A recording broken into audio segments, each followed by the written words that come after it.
وما أوتي النبيون من ربهم لا نفرق بين أحد منهم ونحن له مسلمون فإن آمنوا بمثل ما آمنتم به فقد اهتدوا وإن تولوا فإنما هم في شقاق فسيكفيكهم الله وهو السميع العليم صبغة الله ومن أحسن من الله صبغة ونحن له عابدون قل أتحاجوننا في الله وهو ربنا وربكم ولنا أعمالنا ولكم أعمالكم ونحن له مخلصون أم تقولون إن إبراهيم وإسماعيل وإسحاق ويعقوب والأسباط كانوا هودا أو نصارى قل أأنتم أعلم أم الله ومن أظلم ممن كتم شهادة عنده من الله وما الله بغافل عما تعملون تلك أمة قد خلت لها ما كسبت ولكم ما كسبتم ولا تسألون عما كانوا يعملون.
إلا الذين تابوا وأصلحوا وبينوا فأولئك أتوب عليهم وأنا التواب الرحيم.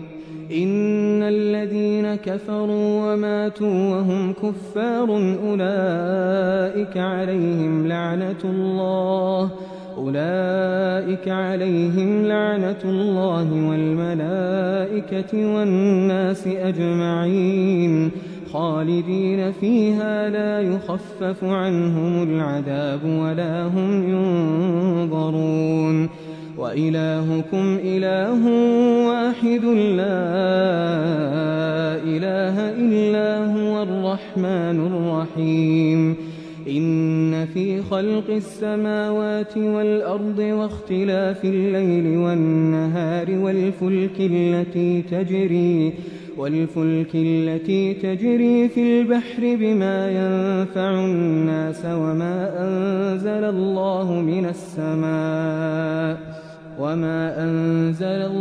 من السماء من ماء فأحيا به الأرض بعد موتها وبث فيها من كل دابة وتصريف الرياح والسحاب المسخر بين السماء والأرض لآيات لقوم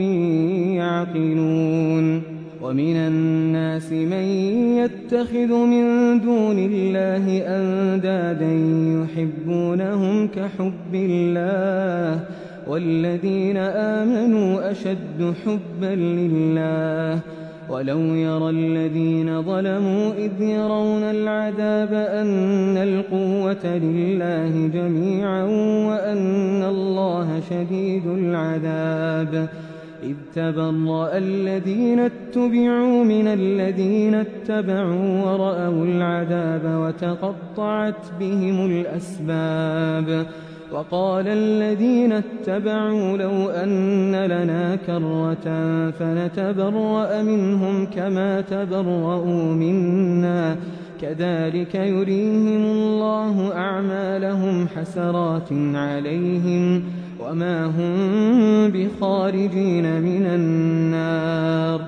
يا أيها الناس كلوا مما في الأرض حلالا طيبا ولا تتبعوا خطوات الشيطان إنه لكم عدو مبين. إنما يأمركم بالسوء والفحشاء وأن تقولوا على الله ما لا تعلمون. وإذا قيل لهم اتبعوا ما أنزل الله قالوا بل نتبع ما ألفينا عليه آباءنا أولو كان آباؤهم لا يعقلون شيئا ولا يهتدون. ومثل الذين كفروا كمثل الذي ينعق بما لا يسمع إلا دعاء ونداء صم بكم عمي فهم لا يعقلون. يا أيها الذين آمنوا كلوا من طيبات ما رزقناكم واشكروا لله إن كنتم إياه تعبدون.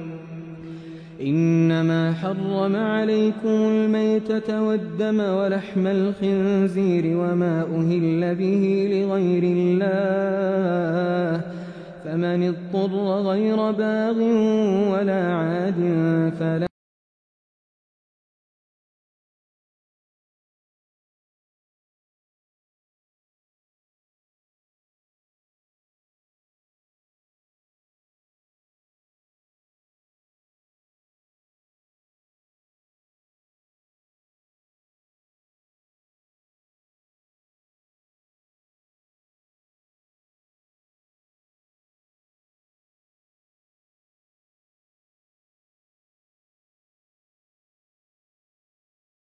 أولئك الذين اشتروا الضلالة بالهدى والعذاب بالمغفرة فما أصبرهم على النار ذلك بأن الله نزل الكتاب بالحق وإن الذين اختلفوا في الكتاب لفي شقاق بعيد ليس البر أن تولوا وجوهكم قبل المشرق والمغرب ولكن البر من آمن بالله واليوم الآخر والملائكة والكتاب والنبيين وآتى المال على حبه ذوي القربى واليتامى والمساكين وابن السبيل والسائلين وفي الرقاب وأقام الصلاة وآتى الزكاة والموفون بعهدهم إذا عاهدوا والصابرين في البأساء والضراء وحين البأس أولئك الذين صدقوا وأولئك هم المتقون يا أيها الذين آمنوا كتب عليكم القصاص في القتلى الحر بالحر والعبد بالعبد والأنثى بالأنثى فمن عفي له من أخيه شيء فاتباع بالمعروف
وقاتلوا في سبيل الله الذين يقاتلونكم ولا تعتدوا إن الله لا يحب المعتدين وقتلوهم حيث ثقفتموهم وأخرجوهم من حيث أخرجوكم والفتنة أشد من القتل ولا تقاتلوهم عند المسجد الحرام حتى يقاتلوكم فيه فإن قاتلوكم فاقتلوهم كذلك جزاء الكافرين فإن انتهوا فإن الله غفور رحيم وقاتلوهم حتى لا تكون فتنة ويكون الدين لله فإن انتهوا فلا عدوان إلا على الظالمين الشهر الحرام بالشهر الحرام والحرمات قصاص فمن اعتدى عليكم فاعتدوا عليه بمثل ما اعتدى عليكم واتقوا الله واعلموا أن الله مع المتقين وأنفقوا في سبيل الله ولا تلقوا بأيديكم إلى التهلكة وأحسنوا إن الله يحب المحسنين وأتموا الحج والعمرة لله فإن أحصرتم فما استيسر من الهدي ولا تحلقوا رؤوسكم حتى يبلغ الهدي محله فمن كان منكم مريضا أو به أذى من رأسه ففدية من صيام أو صدقة أو نسك فإذا أمنتم فمن تمتع بالعمرة إلى الحج فما استيسر من الهدي فمن لم يجد فصيام 3 أيام في الحج و7 إذا رجعتم تلك 10.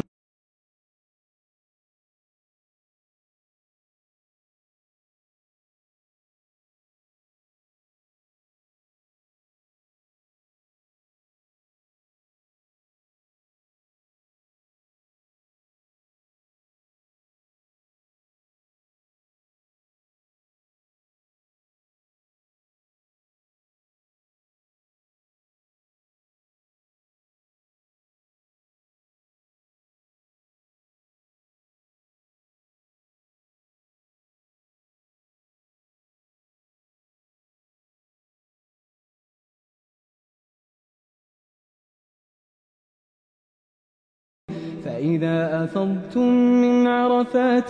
فاذكروا الله عند المشعر الحرام واذكروه كما هداكم وإن كنتم من قبله لمن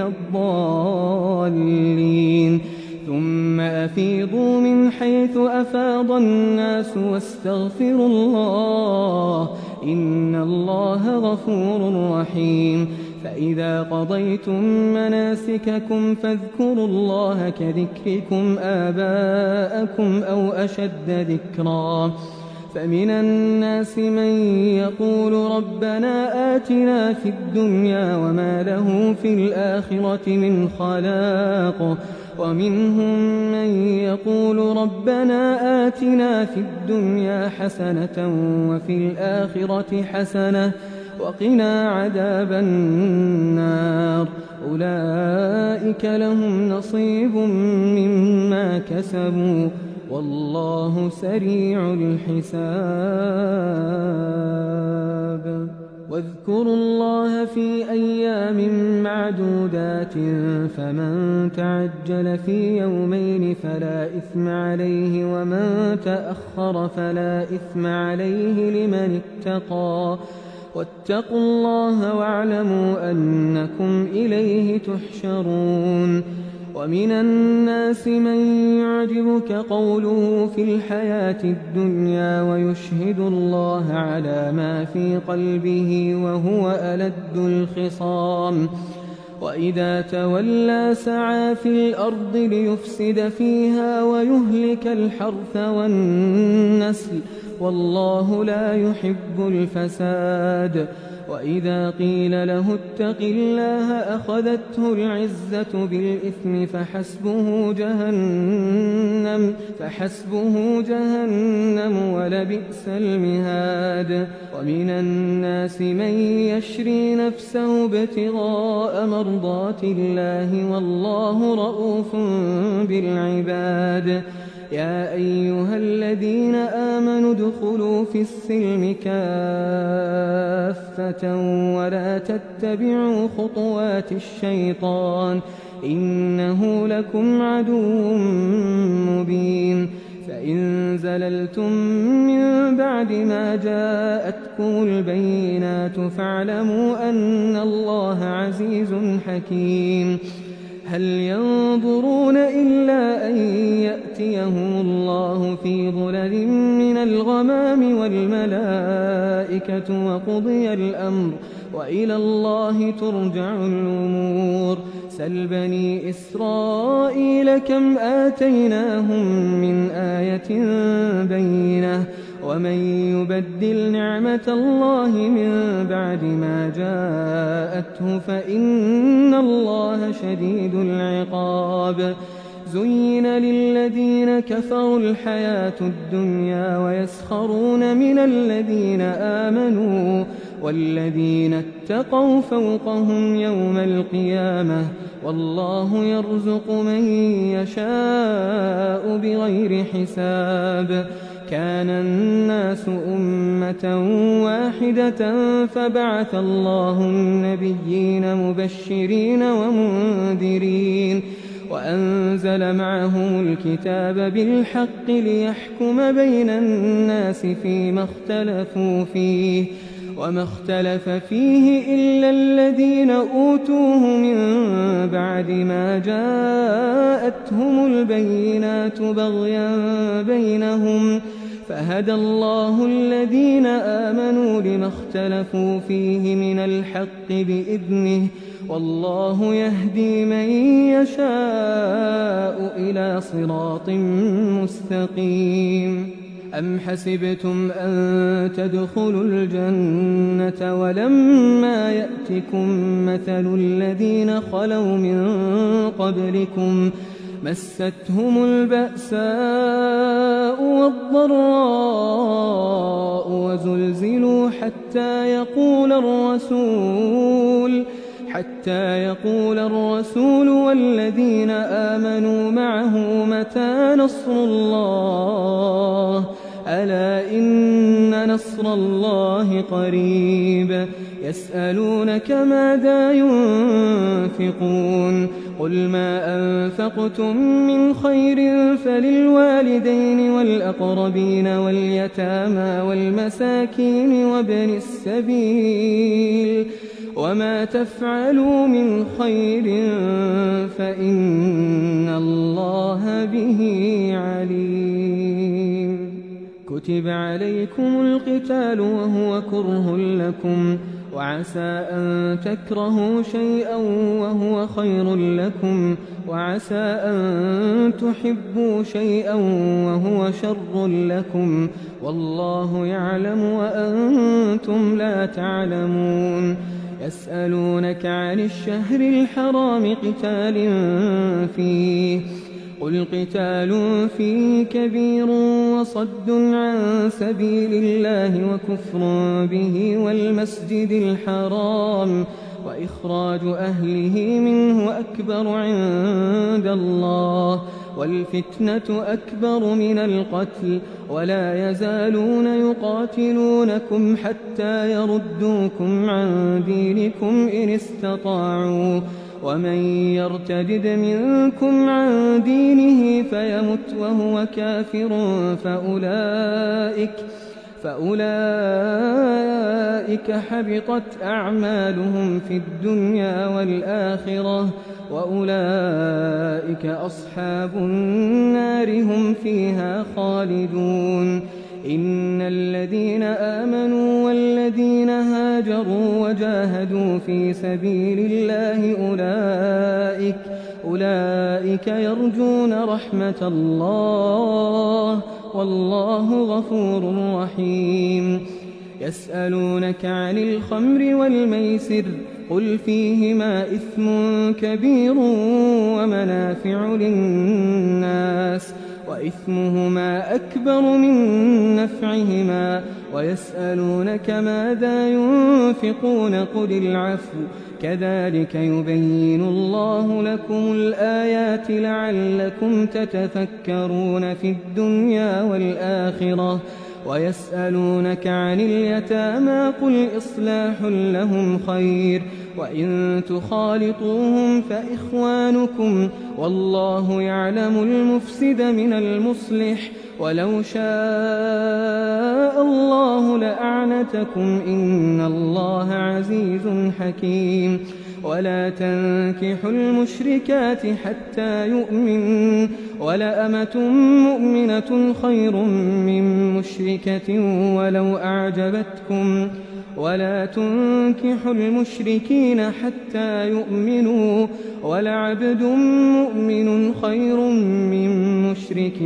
ولو أعجبكم أولئك يدعون إلى النار والله يدعو إلى الجنة والمغفرة بإذنه ويبين آياته للناس لعلهم يتذكرون ويسألونك عن المحيض قل هو أذى فاعتزلوا النساء في المحيض ولا تقربوهن حتى يطهرن فإذا تطهرن فأتوهن من حيث أمركم الله إن الله يحب التوابين ويحب المتطهرين نساؤكم حرث لكم فأتوا حرثكم أنى شئتم وقدموا لأنفسكم واتقوا الله واعلموا أنكم ملاقوه وبشر المؤمنين ولا تجعلوا الله عرضة لأيمانكم أن تبروا وتتقوا وتصلحوا بين الناس والله سميع عليم لا يؤاخذكم الله باللغو في أيمانكم ولكن يؤاخذكم بما كسبت قلوبكم والله غفور حليم للذين يؤلون من نسائهم تربص 4 أشهر فإن فاءوا فإن الله غفور رحيم وإن عزموا الطلاق فإن الله سميع عليم والمطلقات يتربصن بأنفسهن 3 قروء ولا يحل لهن أن يكتمن ما خلق الله في أرحامهن إن كن يؤمن بالله واليوم الآخر وبعولتهن أحق بردهن في ذلك إن أرادوا إصلاحا ولهن مثل الذي عليهن بالمعروف وللرجال عليهن درجة والله عزيز حكيم الطلاق 2 فإمساك بمعروف أو تسريح بإحسان ولا يحل لكم أن تأخذوا مما آتيتموهن شيئا إلا أن يخافا ألا يقيما حدود الله فإن خفتم ألا يقيما حدود الله فلا جناح عليهما فيما افتدت به تلك حدود الله فلا تعتدوها ومن يتعد حدود الله فأولئك هم الظالمون فإن طلقها فلا تحل له من بعد حتى تنكح زوجا غيره فإن طلقها فلا جناح عليهما أن يتراجعا إن ظنا أن يقيما حدود الله وتلك حدود الله يبينها لقوم يعلمون وإذا طلقتم النساء فبلغن أجلهن فأمسكوهن بمعروف أو سرحوهن بمعروف ولا تمسكوهن ضرارا لتعتدوا ومن يفعل ذلك فقد ظلم نفسه ولا تتخذوا آيات الله هزوا واذكروا نعمة الله عليكم وما أنزل عليكم من الكتاب والحكمة يعظكم به واتقوا الله واعلموا أن الله بكل شيء عليم وإذا طلقتم النساء فبلغن أجلهن فلا تعضلوهن أن ينكحن أزواجهن إذا تراضوا بينهم بالمعروف ذلك يوعظ به من كان منكم يؤمن بالله واليوم الآخر ذلكم أزكى لكم وأطهر والله يعلم وأنتم لا تعلمون والوالدات يرضعن أولادهن حولين كاملين لمن أراد أن يتم الرضاعة وعلى المولود له رزقهن وكسوتهن بالمعروف لا تكلف نفس إلا وسعها لا تضار والدة بولدها ولا مولود له بولده وعلى الوارث مثل ذلك فإن أرادا فصالا عن تراض منهما وتشاور فلا جناح عليهما وإن أردتم أن تسترضعوا أولادكم فلا جناح عليكم إذا سلمتم ما آتيتم بالمعروف واتقوا الله واعلموا أن الله بما تعملون بصير والذين يتوفون منكم ويذرون أزواجا يتربصن بأنفسهن 4 أشهر وعشرا فإذا بلغن أجلهن فلا جناح عليكم فيما فعلن في أنفسهن بالمعروف والله بما تعملون خبير ولا جناح عليكم فيما عرضتم به من خطبة النساء أو أكننتم في أنفسكم علم الله أنكم ستذكرونهن ولكن لا تواعدوهن سرا إلا أن تقولوا قولا معروفا ولا تعزموا عقدة النكاح حتى يبلغ الكتاب أجله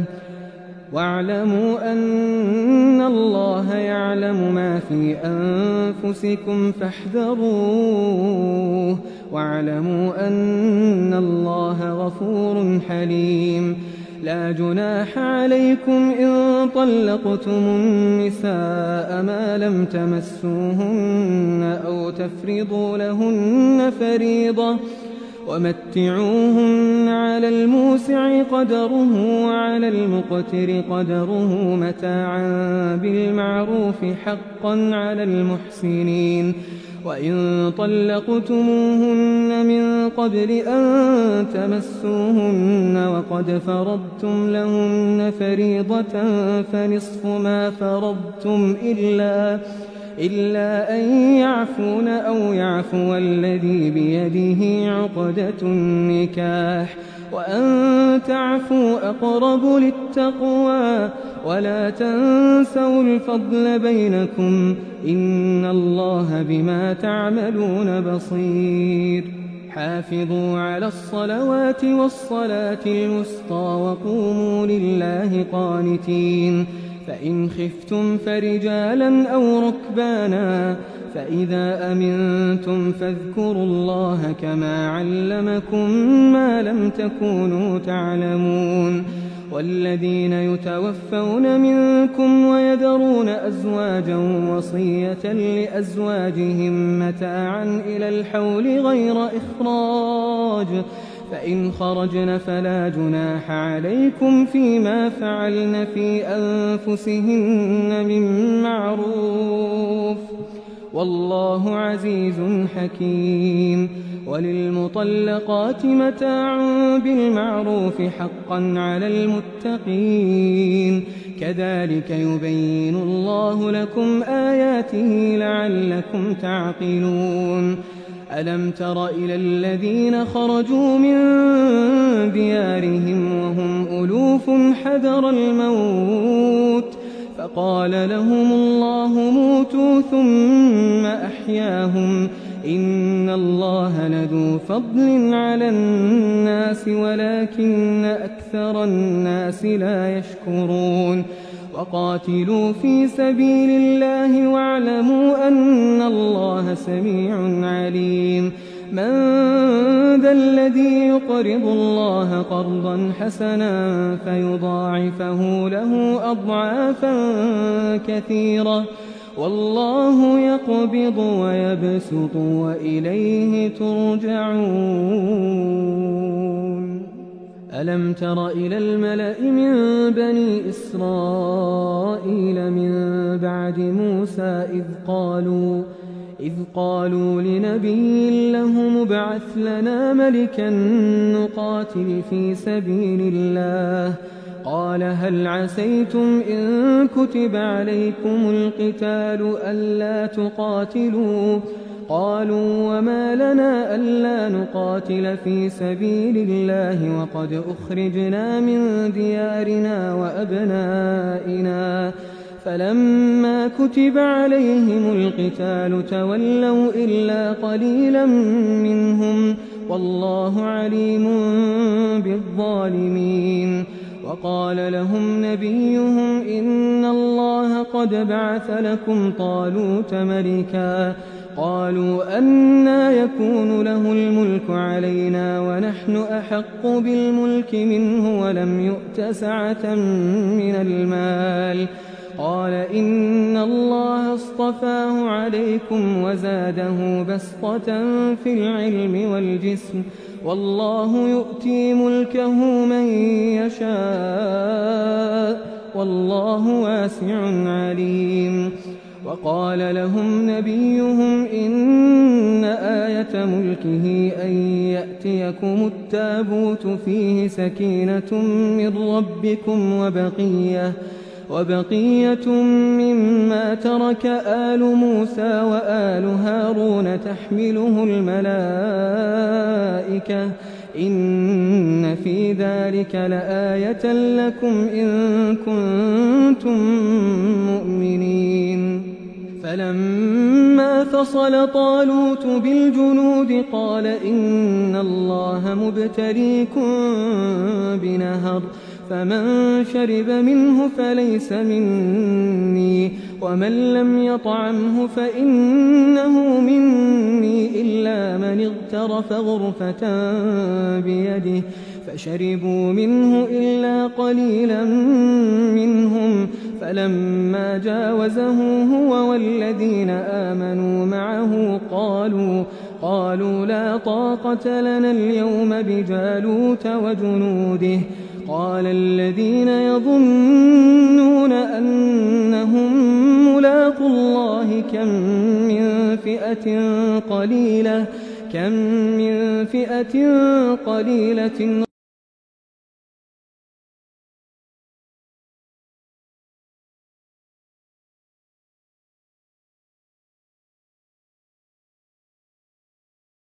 قالوا ربنا أفرغ علينا صبرا وثبت أقدامنا وانصرنا على القوم الكافرين. فهزموهم بإذن الله، وقتل داود جالوت، وآتاه الله الملك والحكمة وعلمه مما يشاء، ولولا دفع الله الناس بعضهم ببعض لفسدت الأرض ولكن الله ذو فضل على العالمين. تلك آيات الله نتلوها عليك بالحق وإنك لمن المرسلين. تلك الرسل فضلنا بعضهم على بعض منهم من كلم الله ورفع بعضهم درجات وآتينا عيسى ابن مريم البينات وأيدناه بروح القدس ولو شاء الله ما اقتتل الذين من بعدهم من بعد ما جاءتهم البينات ولكن اختلفوا فمنهم من آمن ومنهم من كفر ولو شاء الله ما اقتتلوا ولكن الله يفعل ما يريد. يا أيها الذين آمنوا أنفقوا مما رزقناكم من قبل أن يأتي يوم لا بيع فيه ولا خلة ولا شفاعة والكافرون هم الظالمون. الله لا إله إلا هو الحي القيوم لا تأخذه سنة ولا نوم له ما في السماوات وما في الأرض. من ذا الذي يشفع عنده إلا بإذنه يعلم ما بين أيديهم وما خلفهم ولا يحيطون بشيء من علمه إلا بما شاء وسع كرسيه السماوات والأرض ولا يؤوده حفظهما وهو العلي العظيم. لا إكراه في الدين قد تبين الرشد من الغي فمن يكفر بالطاغوت ويؤمن بالله فقد استمسك بالعروة الوثقى لا انفصام لها والله سميع عليم. الله ولي الذين آمنوا يخرجهم من الظلمات إلى النور والذين كفروا أولياؤهم الطاغوت يخرجونهم من النور إلى الظلمات أولئك أصحاب النار هم فيها خالدون. ألم تر إلى الذي حاج إبراهيم في ربه أن آتاه الله الملك إذ قال إبراهيم ربي الذي يحيي ويميت قال أنا أحيي وأميت قال إبراهيم فإن الله يأتي بالشمس من المشرق فأت بها من المغرب فبهت الذي كفر والله لا يهدي القوم الظالمين. أو كالذي مر على قرية وهي خاوية على عروشها قال أنى يحيي هذه الله بعد موتها فأماته الله 100 عام ثم بعثه قال كم لبثت قال لبثت يوما أو بعض يوم قال بل لبثت 100 عام فانظر إلى طعامك وشرابك لم يتسنه وانظر إلى حمارك ولنجعلك آية للناس وانظر إلى العظام كيف ننشزها ثم نكسوها لحما فلما تبين له قال أعلم أن الله على كل شيء قدير. وإذ قال إبراهيم رب أرني كيف تحيي الموتى قال أولم تؤمن قال بلى ولكن ليطمئن قلبي قال فخذ 4 من الطير فصرهن إليك ثم ثم اجعل على كل جبل منهن جزءا ثم ادعهن يأتينك سعيا واعلم أن الله عزيز حكيم. مثل الذين ينفقون أموالهم في سبيل الله كمثل حبة أنبتت 7 سنابل في كل سنبلة 100 حبة والله يضاعف لمن يشاء والله واسع عليم. الذين ينفقون أموالهم في سبيل الله ثم لا يتبعون ما أنفقوا منا ولا أذى لهم أجرهم عند ربهم ولا خوف عليهم ولا هم يحزنون. قول معروف ومغفرة خير من صدقة يتبعها أذى والله غني حليم.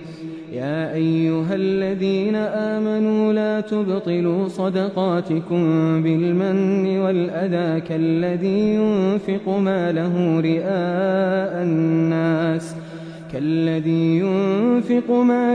رئاء الناس ولا يؤمن بالله واليوم الآخر فمثله كمثل صفوان عليه تراب فأصابه وابل فتركه صلدا لا يقدرون على شيء مما كسبوا والله لا يهدي القوم الكافرين. ومثل الذين ينفقون أموالهم ابتغاء مرضات الله وتثبيتا من أنفسهم كمثل جنة بربوة أصابها وابل فآتت أكلها ضعفين فإن لم يصبها وابل فطل والله بما تعملون بصير. أيود أحدكم أن تكون له جنة من نخيل وأعناب تجري من تحتها الأنهار له فيها من كل الثمرات وأصابه الكبر وله ذرية ضعفاء فأصابها إعصار فيه نار فاحترقت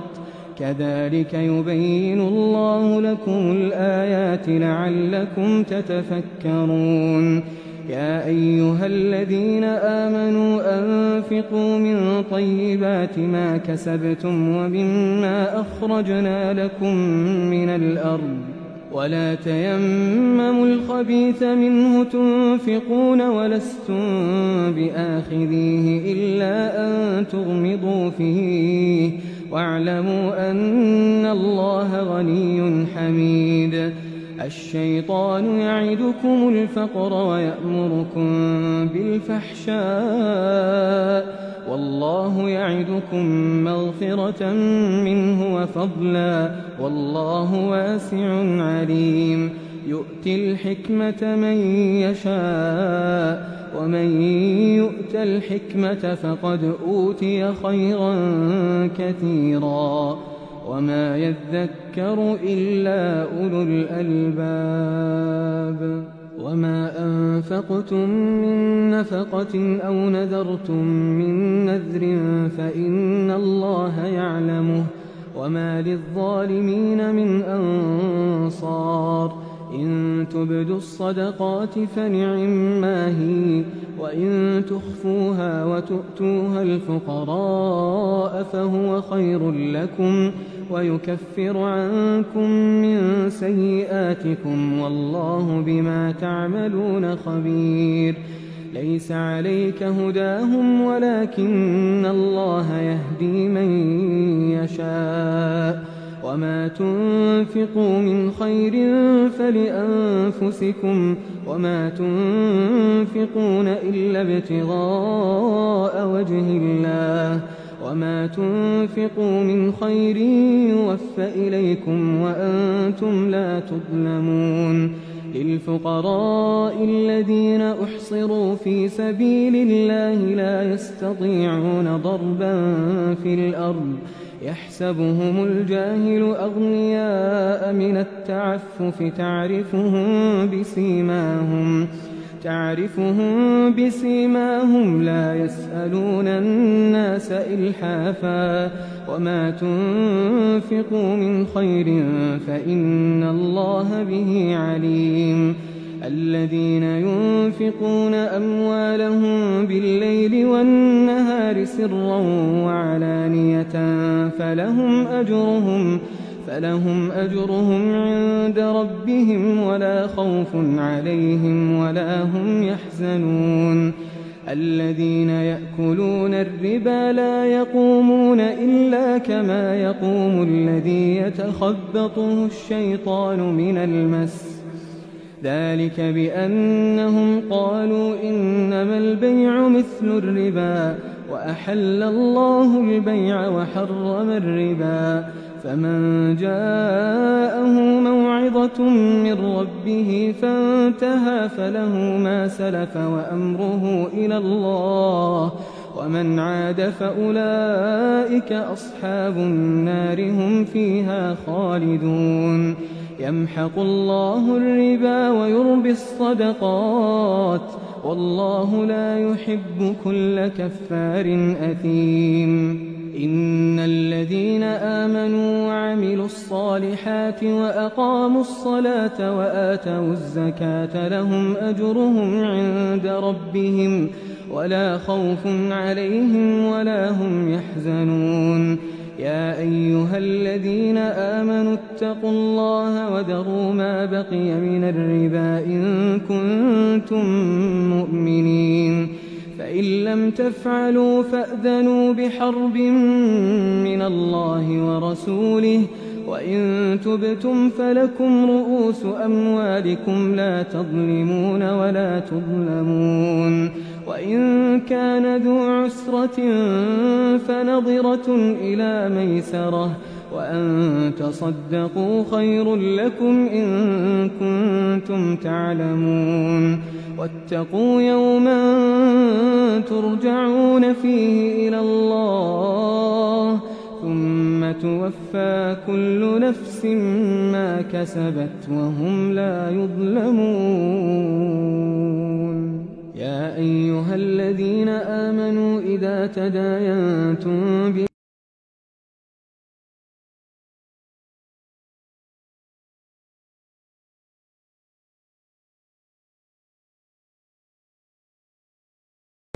أن يكتب كما علمه الله فليكتب وليملل الذي عليه الحق وليتق الله ربه ولا يبخس منه شيئا فإن كان الذي عليه الحق سفيها أو ضعيفا أو لا يستطيع أن يمل هو فليملل وليه بالعدل واستشهدوا شهيدين من رجالكم فإن لم يكونا رجلين فرجل وامرأتان ممن ترضون من الشهداء أن تضل إحداهما فتذكر إحداهما الأخرى ولا يأبى الشهداء إذا ما دعوا ولا تسأموا أن تكتبوه صغيرا أو كبيرا إلى أجله ذلكم أقسط عند الله وأقوم للشهادة وأدنى ألا ترتابوا إلا أن تكون تجارة حاضرة تديرونها بينكم فليس عليكم جناح ألا تكتبوها وأشهدوا إذا تبايعتم ولا يضار كاتب ولا شهيد وإن تفعلوا فإنه فسوق بكم واتقوا الله ويعلمكم الله والله بكل شيء عليم. وإن كنتم على سفر ولم تجدوا كاتبا فرهان مقبوضة، فإن أمن بعضكم بعضا فليؤد الذي ائتمن أمانته وليتق الله ربه ولا تكتموا الشهادة، ومن يكتمها فإنه آثم قلبه والله بما تعملون عليم. لله ما في السماوات وما في الأرض، وإن تبدوا ما في أنفسكم أو تخفوه يحاسبكم به الله فيغفر لمن يشاء ويعذب من يشاء، والله على كل شيء قدير. آمن الرسول بما أنزل إليه من ربه والمؤمنون كل آمن بالله وملائكته وكتبه ورسله لا نفرق بين أحد من رسله وقالوا سمعنا وأطعنا غفرانك ربنا وإليك المصير. لا يكلف الله نفسا إلا وسعها، لها ما كسبت وعليها ما اكتسبت. ربنا لا تؤاخذنا إن نسينا أو أخطأنا، ربنا ولا تحمل علينا إصرا كما حملته على الذين من قبلنا، ربنا ولا تحملنا ما لا طاقة لنا به، واعف عنا واغفر لنا وارحمنا أنت مولانا فانصرنا على القوم الكافرين.